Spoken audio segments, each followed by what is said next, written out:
வணக்கம் நேத்ரா நிகழ்ச்சியோடு இணைந்திருக்கின்றோம். இப்பொழுது இரண்டாவது பகுதிக்கு வந்திருக்கின்றோம். இரண்டாவது பகுதியின் இரண்டாவது சிறப்பு நேர்காணல் பகுதி.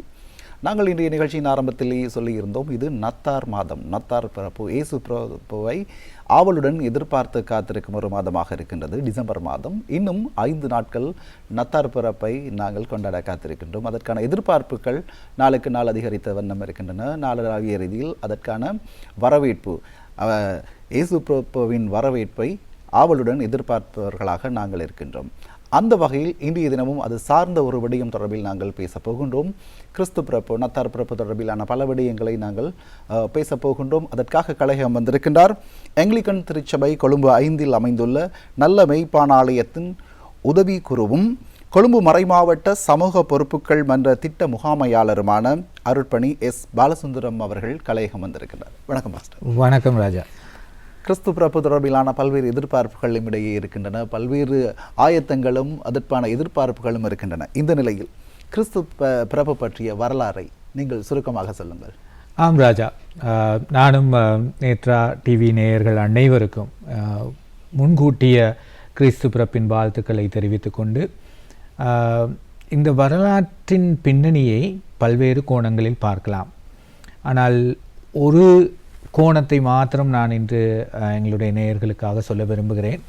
அது எங்களுடைய பரிசுத்த வேதாகமத்தின் பின்னணியிலிருந்து பார்க்கின்ற ஒரு பின்னணி என்று நான் உறுதியாக சொல்ல முடியும். அதாவது வேதாகமத்தை நீங்கள் பார்க்கின்ற பொழுது படைப்பின் கதையிலே ஆரம்பித்து இயேசு இந்த உலகத்துக்கு மீட்பராக வருகின்ற வரையில் ஒரு கதை அப்படியே தொடர்ந்து வருகிறது. அந்த கதையை நாங்கள் பார்க்கின்ற பொழுது ராஜா, படைப்புக்கு பின்னர் கடவுள் இந்த உலகத்தை படைத்த பிறகு மக்கள் கடவுள் மீது விசுவாசமாக வாழ வேண்டும் என்று சொல்லி விசுவாசத்தை கட்டி காப்பாற்ற அந்த நம்பிக்கையிலே அவர்கள் வளர சிலரை கடவுள் ஏற்படுத்துகிறார். நாங்கள் சொல்வோம் விசுவாசத்தின் தந்தை என ஆபிரகாம், அதற்கு பிறகு மோசே, யோசுவா என்று பலர் மக்களை அப்படியே வழி நடத்தி கொண்டு வருகிறார்கள். இவ்வாறு காலம் போகின்ற பொழுது சமூக மாற்றம் அடைகிறது. மாற்றம் அடைந்த பின்னர் நீதிபதிகள் வருகிறார்கள் ஆட்சி செய்ய. அப்போ அவர்களை நாங்கள் நியாயாதிபதிகள் என்று சொல்வோம். நீதிபதிகள் ஆட்சி செய்ய வந்த பிறகு அவர்களுடைய காலமும் தொடர்கிறது. இறுதியாக ஒரு நீதிபதி இருக்கிறார்.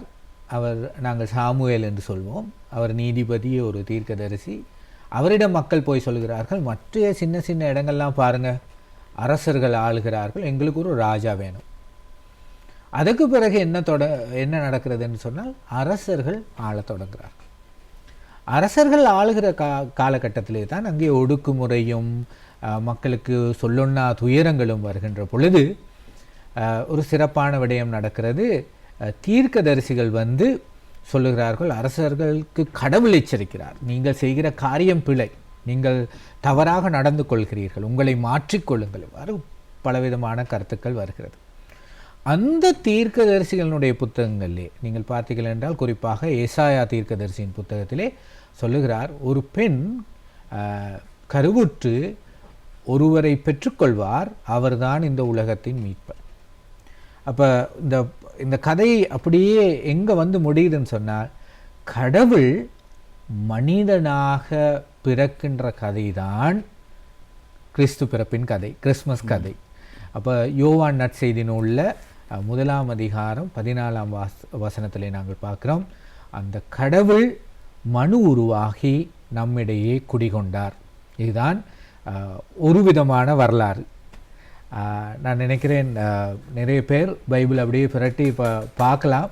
எப்படி விசுவாச தந்தைகளோடு ஆரம்பித்த பயணம் கடவுளே மனிதனாக வந்து இந்த உலகத்தின் மீட்பராக மாறினார் என்பதை நாங்கள் கிறிஸ்து பிறப்பின் காலத்தில் தியானிப்பது மிகவும் பொருத்தமாக இருக்கும் ராஜா. உண்மையில் இந்த மீட்பர், உலகத்தை பாவங்களிலிருந்து மீட்க வந்தவர், ஒரு தெய்வம் மனித உருவத்தில் மனித குலத்தில் பிறக்கிறது, அவதரிக்கின்றது. இந்த பிறப்புக்கு பின் எதிர்பார்க்கப்பட்ட விடயங்கள் நிகழ்த்தப்பட்டன, நிகழ்ந்திருக்கின்றனவா? உண்மையிலே இந்த காலத்திலே நாங்கள் கதைக்கிற ஒரு என்ன சொல்றது, ஒரு பரவலாக கதைக்கின்ற ஒரு வசனம் தான் சிஸ்டம் சேஞ்ச், மாற்றம், இந்த முறைமைகளிலே இருக்கின்ற ஒரு மாற்றம். அந்த காலத்திலே ராஜாக்கள் ஆண்ட பொழுதும் தீர்க்கதரிசிகள் எச்சரித்த பொழுதும் இந்த காரியங்கள் எல்லாம் நடந்து கொண்டு இருக்கின்ற பொழுது இவை மக்களுக்கு பாதிப்பை ஏற்படுத்துகின்றதாக தொடர்ந்தும் இருந்தது. ராஜா மக்கள் தொடர்ந்து முடக்கப்பட்டார்கள், மக்கள் ஏமாற்றப்பட்டார்கள், மக்கள் சமயம் என்ற ஒரு ஒரு ஒரு கொள்கையின் மூலமாக, அடிப்படையின் மூலமாக அவர்கள் வருத்தப்பட்டார்கள், நொறுக்கப்பட்டார்கள். இந்த பின்னணியிலே இயேசு இந்த உலகத்தில், நீங்கள் சரியாக சொன்னீர்கள், உலகத்தின் மீட்பராக இவர் பிறந்தார் என்ற அந்த பொதுவான நம்பிக்கை தான் அந்த சிஸ்டம் சேஞ்சை கொண்டு வந்தது. அப்போ நீங்கள் கேட்ட கேள்விக்கு குறிப்பாக நான் பதில் சொல்ல வேண்டும் என்றால், இயேசு பிறந்த பிறகு எதிர்பார்க்கப்பட்ட ஒரு விடயம், முழுமையாக கடவுள் இந்த உலகத்தை ஆட்சி செய்தால் இந்த உலகம் எப்படி இருக்கும் என்று மக்கள் எதிர்பார்த்தார்களோ அதற்கு ஏற்ப அவர் தன்னுடைய வாழ்க்கையிலும் தன்னுடைய படிப்பினையிலும் தான் செய்த அற்புதங்கள், அடையாளங்கள், சுகமளித்தல், இவை எல்லாவற்றிலும் மக்களுக்கு மீட்பை, ரட்சிப்பை தொடர்ந்தும் கொடுத்து கொண்டே வந்தார். அதற்கு சொன்ன விடயம் என்னவென்றால், பரலோக ராஜ்யத்தை, அதாவது கடவுளுடைய ராஜ்யத்தை உங்களுக்கு கொடுக்கவே நான் வந்தேன் என்று. ஆமாம் பாஸ்டர், இது குறித்தான பல சுவாரஸ்யமான விடயங்கள் இருக்கிறது, ஆழமாக நாங்கள் கதைக்க வேண்டி இருக்கின்றது. ஒரு சிறிய விளம்பர இடைவேளை, அதனைத் தொடர்ந்து இது குறித்த பிறப்பு, இயேசு பிறப்பு, அதனைத் தொடர்ந்து அந்த சிஸ்டம் சேஞ்ச் எவ்வாறு நிகழ்ந்தது என்று பல விடயங்களை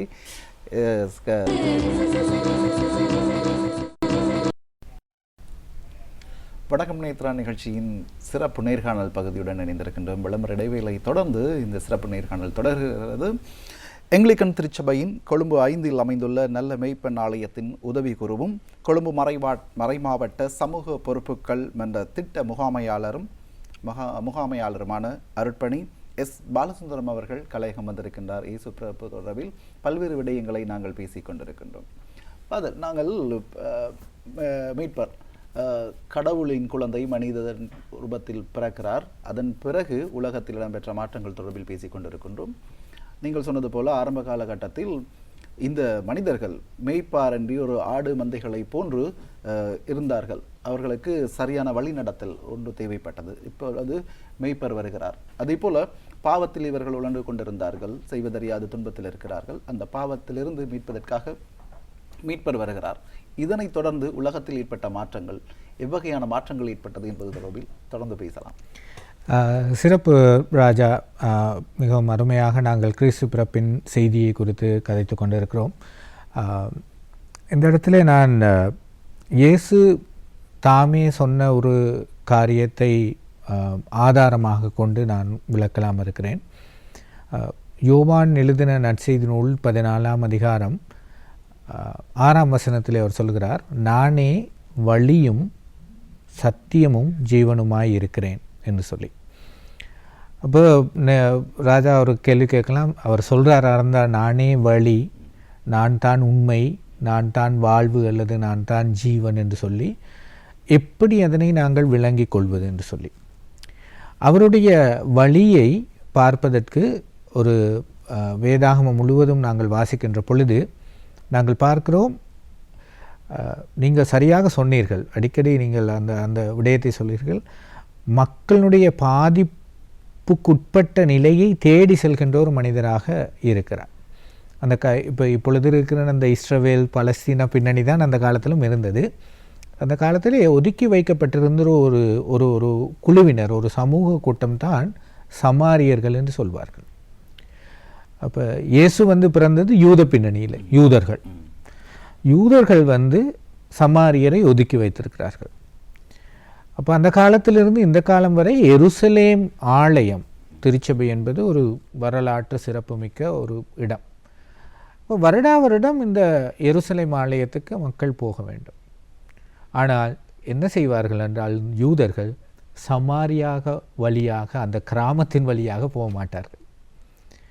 யோவான் 3ஆம் அதிகாரத்தை நீங்கள் வாசிக்கின்ற பொழுது இயேசு என்ன செய்கிறார் தெரியுமா? எருசலேம் அந்த வருடா வருட நிகழ்வுக்காக போக வேண்டும்.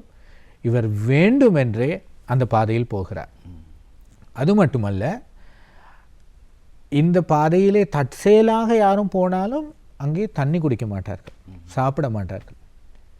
இயேசு என்ன செய்கிறார் தெரியுமா? இந்த வழியிலே போகிறார். முதலாவதாக நீங்கள் அழகாக இந்த கதையை வாசித்து பார்க்கின்ற பொழுது தெரியும்.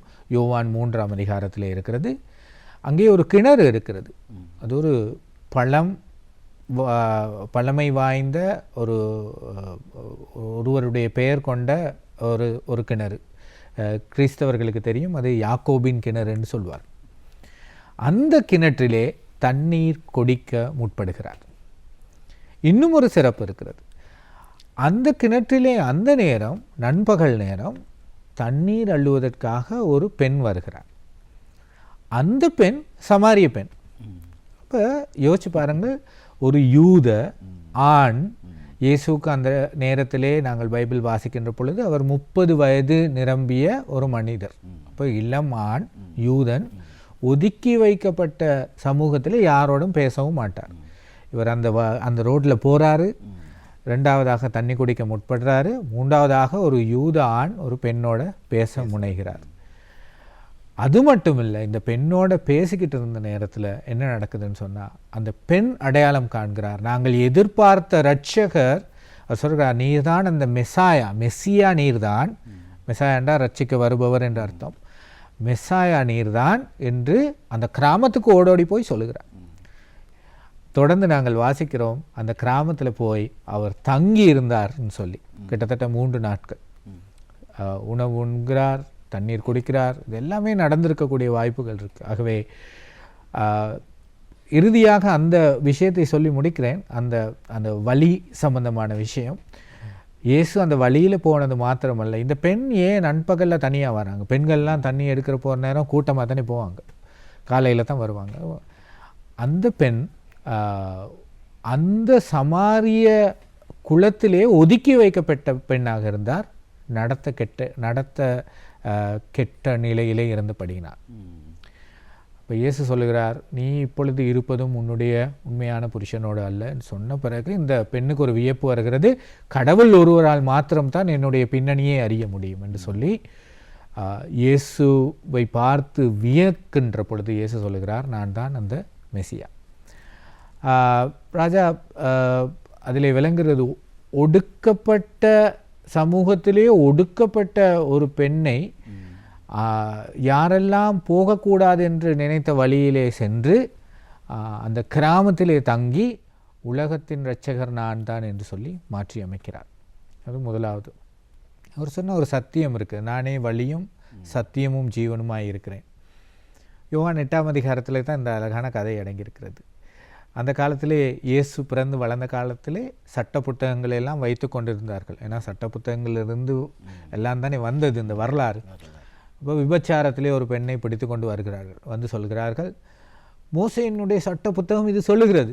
என்ன சொல்லுகிறது? விபச்சாரத்திலே ஒரு பெண் பிடிக்கப்பட்டால் கல்லெறிந்து கொள்ள வேண்டும். இப்போ இயேசுவை இவர்கள் அழகாக ஒரு ஒரு ஒரு சிக்க வைப்பதற்காக, நீர் இப்போ போதிக்கிறீர், வலம் வருகிறீர், அங்கெங்கே போகிறீர், நீர் ஒரு தீர்ப்பை சொல்லும். இயேசு அமைதியாக கீழே குனிந்து எழுதுகிறார். சில புறநூல்கள் சொல்கின்றன, புறநூலாக வேதாகமம் அல்லாத நூல்கள் சொல்கின்றன. இயேசு கீழே குனிந்து அந்த பெண்ணுடைய வீட்டு பக்கம் போன ஆண்கள் அந்த இடத்துல இருந்தாங்களாம். நம்முடைய சமூகம் நினைக்கிறது வந்து ஒரு பெண் தானாகவே போய் தானாகவே பிள்ளை செய்கிறது, ஆண்கள் யாருமே பிள்ளை இல்லைன்ற மாதிரி தானே. இப்போ இயேசு ஒரு ஆண்மகனாக கீழே குனிந்து எழுதுகிறார். 2வது முறையும் கேட்குறாங்க, இன்னும் நாங்கள் கூட்டிகிட்டு வந்திருக்கிறோம், கையும் மையுமா பிடிச்சிருக்கிறோம், தீர்ப்பை சொல்லுங்கள் அப்படின்னு. அப்போ இயேசு சொல்கிறாரு, உங்களில் யாருமே பாவம் ஆல்ரெடி பேரெல்லாம் எழுதிட்டார் கீழே, உங்களில் யாருமே பாவம் செய்யாமல் இருந்தால் முதலாவது கல்லை எரிய கடவன். அதுக்கு பிறகு யாருமே இருக்கல. ஆங்கிலத்தில் சொல்வார்கள் ஆல் டிஸப்பியர்ட், எல்லாம் காணாமல் போய்கிட்டாங்க. இப்போ இயேசு சொல்கிற சத்தியம் இருக்குது, நானும் உன்னை நியாயத்திருக்க மாட்டேன், இனிமேல் போய் பாவம் செய்யாதே. அதுதான் சத்தியம். ஒவ்வொரு மனிதருக்கும் மறுவாழ்வு உண்டு, நீ பாவத்திலிருந்து விடுபடு, அந்த பாவத்தை தொடராதே என்ற ஒரு பெரிய ஆழ்ந்த சத்தியத்தை வைக்கின்றார். இறுதியாக சொல்லி முடிக்கிறேன், நானே வழியும் சத்தியமும் வாழ்வுமாக ஜீவனுமாக இருக்கிறேன். யோவான் 13ஆம் அதிகாரத்திலே பார்க்கிறோம் ராஜா, இயேசு சிலுவையில் அறியப்படுவதற்காக காட்டி கொடுக்கப்பட்ட அந்த அந்த அந்த இரவிலே, அந்த உணவு எடுத்துக்கொள்ள போகின்ற நேரத்திலே, ராப்போசனத்திலே, ராப்போசனம் ஆரம்பிப்பதற்கு முதல் ஒரு சிறப்பான காரியம் செய்கிறார் ராஜா. கேள்விப்பட்டிருக்கீங்களா?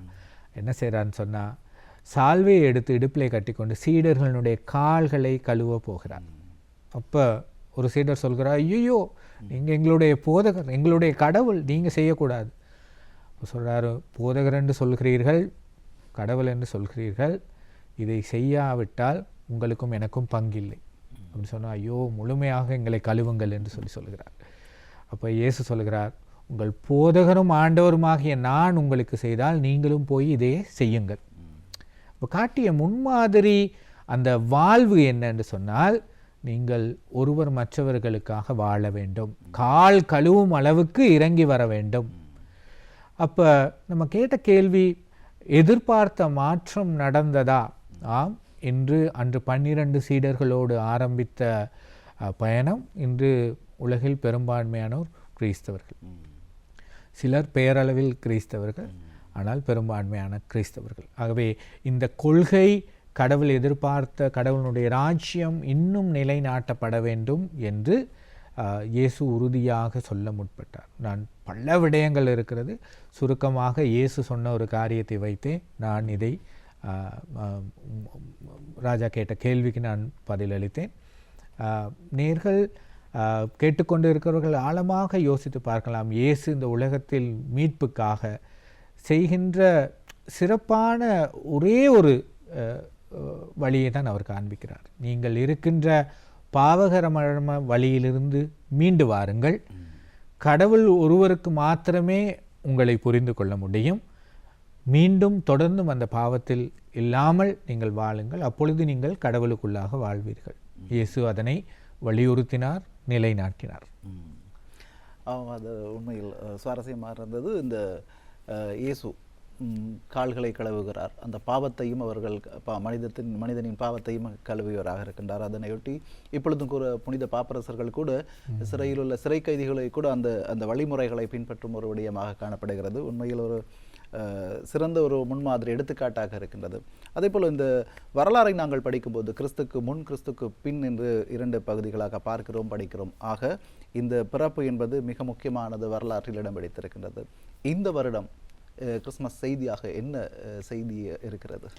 நான் இந்த வருடம் டிசம்பர் மாதம் ஆரம்பித்த நேரத்திலே நான் நினைத்து கொண்டேன் ராஜா, முக்கியமாக இஸ்ரேல் பலஸ்தீனாவிலே நடக்கின்ற, காசா ஸ்ட்ரிப்பிலே நடக்கின்ற அந்த யுத்தம், யுக்ரைன் ரஷ்யாவிலே நடக்கின்ற யுத்தம், அதே நேரம் லெபனன் ஈரான் போன்ற பிரதேசங்களிலே இஸ்ரேல் யுத்தத்தினாலே ஏற்பட்டுள்ள பாதிப்புகள், அந்த இடத்துல இருக்கின்ற யுத்தம், இவை எல்லாவற்றுக்குமே காரணம் சமாதானத்தை குறித்து யோசிக்காத ஒரு விஷயம்.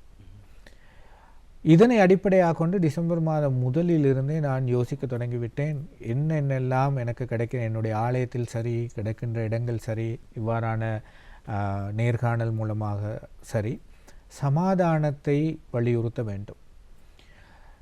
அந்த சமாதானத்தை வலியுறுத்துவதற்காக நான் சொல்கின்ற விஷயம் என்னவென்றால், இயேசுவை ஏசாயா தீர்க்கதரிசி அறிமுகப்படுத்தியது ஒரு டைட்டில் ஒன்று கொடுத்து. இப்போ உங்களுடைய டிவி ப்ரோக்ராம்லாம் டைட்டில் இருக்கும் தானே, ஏன்னா ஒரு சூப்பர் ஸ்டார் டைட்டில், ராஜாவுக்கு சிறந்த அறிவிப்பாளர் டைட்டில் அப்படின்னு. இயேசுவுக்கு ஒரு டைட்டில் கொடுக்குறாங்க ஏசாயா தீர்க்கதரிசி. என்ன டைட்டில் தெரியுமா? He is the Prince of Peace, சமாதான பிரபு. இந்த உலகத்தில் அந்த டைட்டில் கிடைச்ச, அந்த ஒரு பெரிய ஒரு மதிப்புக்குரிய மகுடம் கிடைத்த வேறொரு நபரை எங்களால் காண முடியாது. இயேசு பிறப்புக்கு முன்னரே இதை கொடுத்துட்டாங்க. அவர் சமாதான காரணர், சமாதான பிரபு என்று சொல்லி.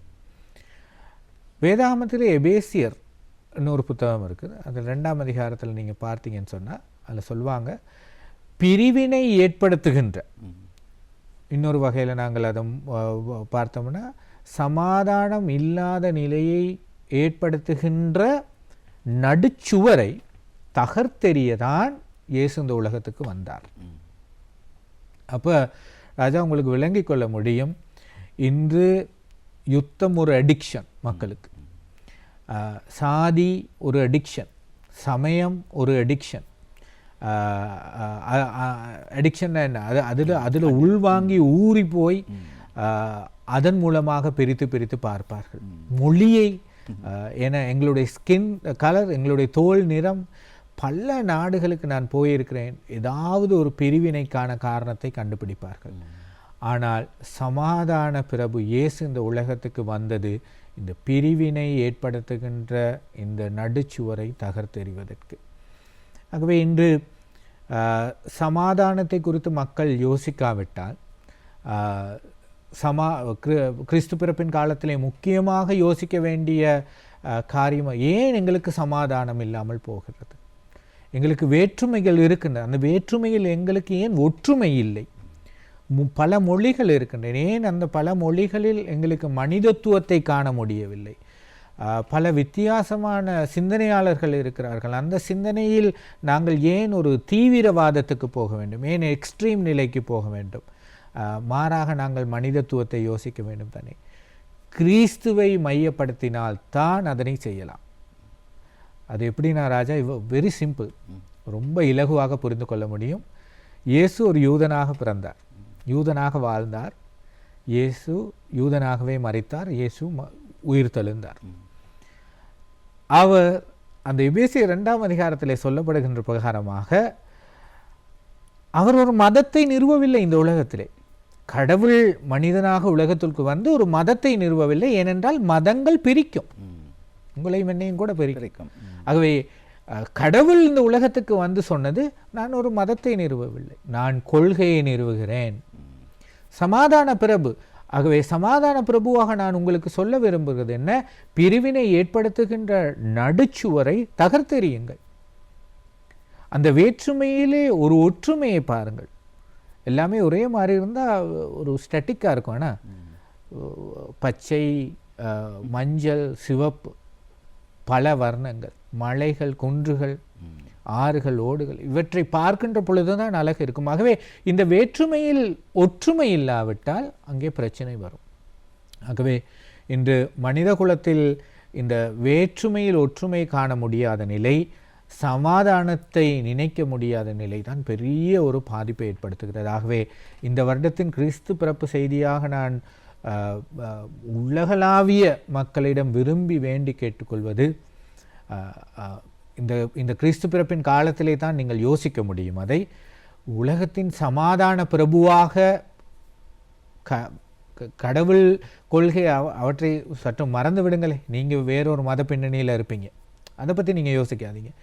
ஆனால் சமாதானத்தை நிலைநாட்ட சமாதான பிரபு என்ற டைட்டிலோடு இந்த உலகத்துக்கு வந்த இயேசு என்ன சொன்னார்?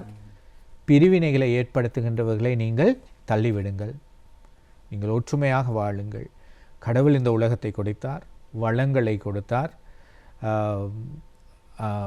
தேவையான அனைத்தையும் மக்களுக்கு கொடுத்தார். ஆனால் மக்கள் இவற்றை ஆளத் தொடங்கிய பொழுது கொள்கைகளை வகுத்து பிரித்து பிரித்து பிரித்து பிரித்து சமாதானம் இல்லாத நிலைக்கு கொண்டு வந்திருக்கிறார்கள்.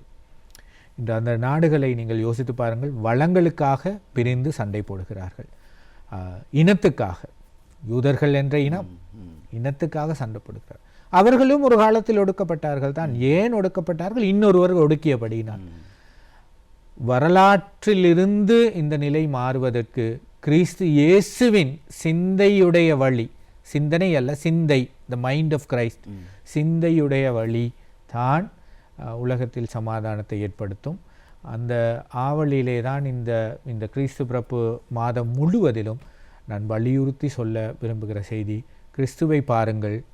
சமாதானத்தை தனிநபராக உங்களுக்குள்ளும், உங்கள் குடும்பத்துக்குள்ளும், உங்களுடைய சமூகத்துக்குள்ளும் நீங்கள் ஏற்படுத்துகின்ற பொழுது நான் நினைக்கிறேன் ஆட்டோமேட்டிக்காக அது நாட்டுக்குள்ளும் கண்டங்களுக்குள்ளும் மாறும். உண்மையில் தொடர்ந்து பாஸ்டர் அதை தான் நான் கேட்கிறது. உண்மையில் இயேசு என்பது ஒரு முன்மாதிரியாக இருக்கின்றார். மற்றவருடைய பாவங்களை, பலிகளை ஏற்றுக்கொண்டார், துன்பங்களை அந்த ராப்போசனத்துக்கு யூதசால் காட்டி கொடுக்கப்பட்டதன் பின்னர் அவர் அத்தனை துன்பங்களையும் பெற்று எதிரியை கூட மன்னிப்பும் ஒரு மகானாக இருந்தார். அந்த கோட்பாட்டை வலியுறுத்துவதற்கு இன்று நீங்கள் சொன்னது போல உலகத்தில் உலகம் தொட்டு அண்டை சமாதானங்கள் இல்லாமைக்கும் அது ஒரு காரணமாக இருக்கிறது. உங்களுடைய ஆலோசனை அல்லது உங்களுடைய கருத்து என்னவாக இருக்கின்றது? மனிதர்கள் எவ்வாறு அவருடைய போதனையை பின்பற்றி வாழ வேண்டும், வாழ்ந்தால் என்ன சமாதானத்தை எவ்வாறு இலகுவாக அடையலாம்? கிறிஸ்து பிறப்பின் காலத்திலே நீங்கள் இந்த கிறிஸ்தவ சமயத்தையும் அலங்காரங்களையும் இவற்றை எல்லாவற்றையும் வானொலி, தொலைக்காட்சி, வீதிகளிலே காண்கின்ற பொழுது கிறிஸ்தவம் என்பது சமயம் அல்ல என்பதை முதலாவதாக எல்லாரும் விளங்கிக் கொள்ளுங்கள். கிறிஸ்தவம் என்பது கிறிஸ்துவை பின்பற்றி வாழ்தல் என்பது வாழ்வு. Christianity is life. கிறிஸ்தவம் என்பது உங்களுடைய வாழ்க்கை. உங்களுடைய வாழ்க்கையில் தான் நீங்கள் ஒரு கிறிஸ்தவன், நான் இயேசுவை பின்பற்றுகின்றவன் என்பதை நீங்கள் காட்ட வேண்டும். இரண்டாவதாக, கிறிஸ்து இந்த உலகத்தில் வந்து பிரிவினை ஏற்படுத்துகிற எதையும் நிலைநாட்டவில்லை. ஆகவே நீங்கள் பிரிவினை ஏற்படுத்துகின்ற எதையும் பின்பற்றாமல் ஒற்றுமையை ஏற்படுத்துகின்ற விடயங்களை மாத்திரம் நீங்கள் பின்பற்ற வேண்டும் என்று வலியுறுத்தி சொல்லுகிறேன். மூன்றாவதாக நான் சொல்ல விரும்புகிற காரியம், இன்னும் ஆழமாக நீங்கள் அறிய விரும்புகின்ற பொழுது, இயேசு இறை அரசை நிலைநாட்ட, கடவுளுடைய ராஜ்யத்தை நிலைநாட்ட, அப்படி இல்லாவிட்டால் ஒரு சிஸ்டம் சேஞ்சை கொண்டு வர என்னென்ன காரியங்களை அவர் பரிந்துரை செய்தார் என்பதை நீங்கள் யாரிடம் கேட்டு தெரிந்து கொள்ளுங்கள், அல்லது வேதாகமத்தை வாசித்து தெரிந்து கொள்ளுங்கள். அப்பொழுது உங்களுடைய தனிப்பட்ட வாழ்க்கையிலே இரட்சிப்பு வருவதையும், ஒரு மீட்பு, ஒரு தெளிவு வருவதையும், உங்களுடைய குடும்ப வாழ்க்கையிலே ஒரு பெரிய ஒரு மறுமலர்ச்சி வருவதையும், அதே நேரம் உங்களுடைய அந்த சிந்தனை, உங்களுடைய செயற்பாடுகளில் ஒரு பெரிய மாற்றம் வருவதையும் நீங்கள் உணர்ந்து கொள்ள முடியும், இலகுவாக உணர்ந்து கொள்ள முடியும். அதுக்கு ஒரு பைபிளில் ஒரு குறிப்பை சொல்லி முடிக்கிறேன். கலாத்தியர் புத்தகம் 5ஆம் அதிகாரத்தில் அப்போஸ்தலனாகிய பவுல் எழுதுகிறார், இயேசுவானவர் எங்களுக்குள் இருக்கின்ற பொழுது, இயேசுவை நாங்கள் ஏற்று கடவுளாக ஏற்று வாழ்கின்ற பொழுது தூய ஆவியானவர் எப்படி செயல்படுவார்? அதுக்கு சொல்வார்கள், தூய ஆவியின் கனி உங்களுக்குள் பல குணாதிசயங்களை ஏற்படுத்தும். ஆனால் மாம்சத்தின் கனி, இந்த சரீர பிரகாரமான சரீரத்துக்கு சந்தோஷத்தை கொடுக்கிற கனி வித்தியாசமாக இருக்கும். சரீரத்துக்கு சந்தோஷத்தை கொடுப்பது என்ன? குடிவெறி, பில்லிசூனியங்கள், களியாட்டங்கள், விபச்சாரங்கள், இவை எல்லாமே உங்களுடைய சரீரத்துக்கு ஒரு பெரிய சந்தோஷத்தை தரும், ஆனால் அழிவை கொண்டு தரும். ஆனால் தூய ஆவியின் கனி உங்களுக்குள் இருக்கின்ற பொழுது 9 விடயங்களை அங்கே சொல்கிறார். நான் சில விடயங்களை உங்களுக்கு சொல்ல விரும்புகிறேன். அன்பு, சமாதானம், இச்சையடக்கம், சாந்தம், நீடிய பொறுமை, சும்மா பொறுமை இல்லை, நீடிய பொறுமை ஆகிய இவ்வாறான குணாதிசயங்கள் வரும். நீங்கள் யோசித்து பாருங்கள், இந்தந்த குணாதிசயங்கள் இருந்தால் உங்களுடைய தனிப்பட்ட வாழ்வும் வீடும் நாடும் சிறப்பாக இருக்குமா? இல்லாவிட்டால் களியாட்டங்களும் விபச்சாரங்களும் குடிவெறிகளும் இருக்கிறது. ஆனால் துரதிர்ஷ்டவசமாக இந்த உலகம் மக்களை இந்த சரீர ரீதியாக சந்தோஷப்படுத்துகிற காரியத்தை ப்ரொமோட் பண்ணுவார்கள். விசேடமாக இந்த ஃபெஸ்டிவல் காலங்களில், கொண்டாட்டம் நிறைந்த காலங்களில் அவற்றுக்கு ஈர்ப்பு அதிகம். இங்கே வாங்க, இங்கே டிஸ்கவுண்ட் இருக்குது, இங்கே நீங்கள் கொண்டாடலாம், இங்கே குடிவெறிக்கு வரலாம், இந்த கிளப்புக்கு போகலாம் அப்படின்னு சொல்லி. ஆனால் கிறிஸ்து பிறப்பை நாங்கள் அதுக்கு உள்ளே போய் யோசிக்கின்ற பொழுது, இதுக்கு தான் இயேசு இந்த உலகத்துக்கு வந்தாரா அப்படின்னு யோசிக்கின்ற பொழுது, இந்த ஆவியின் கனி தான் எங்களுக்கு முக்கியம். கோபதாபங்களோடு யாராவது இருந்தால் நாங்கள் சமாதானத்தை ஏற்படுத்த வேண்டும். நாங்கள் பொறுமை இல்லாத ஒரு நிலை எங்களுக்குள் காணப்படுமானால் அந்த குணாதிசயங்களை வளர்த்துக் கொள்வது. ஆகவே ராஜா, நீங்கள் கேட்ட கேள்விக்குரிய பதில், இந்த 3 அடிப்படை விடயங்களை உங்களுக்கு உள்வாங்கின்ற பொழுது உண்மையாக 2024 வருட கிறிஸ்து பிறப்பு சமாதானத்தை ஒரு இறுதி முடிவாக பெற்றுக்கொள்கின்ற, ஒரு தனிப்பட்ட நபருக்கு தனி சமாதானமாக இருக்கலாம், குடும்பத்தில் வாழ்பவருக்கு குடும்ப சமாதானமாக இருக்கலாம், சமூகத்தில் வாழ்பவருக்கும் நாடுகளில் வாழ்பவர்களுக்கும் அவர்களுடைய பின்னணியிலே சமாதானமாக இருக்கலாம். இயேசு கிறிஸ்து அதனை உங்களுக்குள் ஏற்படுத்தி கொள்ள உறுதுணையாக இருப்பார். ஏனென்றால் அவர் ஆண்டவர், அவர் இந்த உலகத்தின் மீட்பர். இறுதியாக பாஸ்டர், வாழ்த்துக்களை பகிர வலியுறுத்தும் விடயம் என்ன? இறுதியாக அன்பான நேத்ரா நேயர்களுக்கும் இதனை பார்த்து கொண்டு இருக்கின்ற இனிமேல் பார்க்க போகின்ற எல்லோருக்கும் கிறிஸ்து இந்த உலகத்தில் சமாதான பிரபுவாக பிறந்தார். ஆகவே அந்த சமாதானம் உங்களுடைய தனிப்பட்ட வாழ்வில், உங்களுடைய குடும்ப வாழ்வில், உங்களுடைய சமூக வாழ்வில், உங்களுடைய சொந்த பின்னணியில் முழுமையாக பெற்றுக்கொள்வதற்கு, அடைவதற்கு இந்த காலத்தை நீங்கள் ஆதாயப்படுத்த வேண்டும். அதற்கு கடவுள் துணை புரிவார் என்று நான் உங்களை வாழ்த்துகிறேன். நேர்காணலை செய்த ராஜாவுக்கும் என்னுடைய அன்பான வாழ்த்துக்களை தெரிவித்துக் கொள்கின்றேன். அவருடைய எல்லா பின்னணிகளிலும் கடவுளுடைய சமாதானத்தை ஏற்படுத்தி கொள்ள இயேசு தாமே அவரையும் ஆசீர்வதிக்க வேண்டும். நேத்ரா டிவி மற்றும் தயாரிப்பாளர்கள், இங்கு இருக்கின்ற எல்லா மக்கள், இந்த நிறுவனம், அரச நிறுவனம், எல்லா செயற்பாடுகளும் கடவுளுடைய சமாதானத்தோடு தன்னுடைய காரியங்களை புதிய வருடத்திலும் முன்னெடுக்க வேண்டும் என்று நான் கடவுளிடம் பிரார்த்திக்கிறேன். மனதார உங்கள் அனைவரையும் நான் வாழ்த்துகிறேன். நன்றிவாசர், உண்மையில் பல விடயங்களை நேத்ரா தொலைக்காட்சிக்கு வந்து பல்வேறு அர்த்தபூர்வமான பல விடயங்களை பகிர்ந்து கொண்டமைக்காக நேத்ரா குடும்பமும் உங்களுக்கு மனமார்ந்த நன்றிகளை தெரிவித்துக் கொள்கிறது. நன்றி. உண்மையில் இந்த இயேசு பிரபுவை நாங்கள் எதிர்பார்த்திருக்கின்றோம். இயேசு சொன்ன வழிகாட்டலில் பல்வேறு விடயங்களை சொல்லியிருக்கிறார். மற்றவருடைய பாவங்களை ஏற்றுக்கொள்ளுங்கள், மற்றவரை மன்னித்து விடுங்கள், இதுதான் இலகுவான வழி, சமாதானத்தை நாடியவர்களாக இருப்போம், உலக சமாதானத்துக்காக நாங்களும் பாடுபடுவோம் என்ற பல விடயங்களை எங்களுடன் பகிர்ந்து கொண்ட ஆங்கிலிக்கன் திருச்சபையின் கொழும்பு 5 அமைந்துள்ள நல்ல மேய்ப்பன் ஆலயத்தின் உதவி குருவும் கொழும்பு மறைமாவட்ட சமூக பொறுப்புகள் மன்ற திட்ட முகாமையாளருமான அருட்பணி எஸ் பாலசுந்தரம் அவர்களுக்கு மீண்டும் நமது நன்றிகளை தெரிவித்துக் கொண்டு, நத்தார் பிறப்புக்கு இன்னும் 5 நாட்களாக இருக்கின்றன. அதனை கொட்டி அனைவரும் பல்வேறு எதிர்பார்ப்புகளுடன் ஆவலுடன் இருப்பீர்கள். உங்களுடைய எதிர்பார்ப்புகள் அனைத்தும் இனிதை நிறைவேற வாழ்த்திக்கொண்டு, இத்துடன் இன்றைய வணக்கம் நேத்ரா நிகழ்ச்சியின் 2வது சிறப்பு நேர்காணல் பகுதியை நிறைவு செய்து கொள்ளலாம். இன்றைய தினம் தயாரிப்பு பணிகளில் ஈடுபட்ட சஜா, அதே போல ஜெயமனுக்கும் நன்றி கூறிக்கொண்டு, ஏனைய தொழில்நுட்ப கலைஞர்களுக்கும் நன்றி கூறிக்கொண்டு விடைபெறுகிறோம். மீண்டும் மற்றொரு நிகழ்ச்சியில் சந்திக்கலாம். நன்றி, வணக்கம்.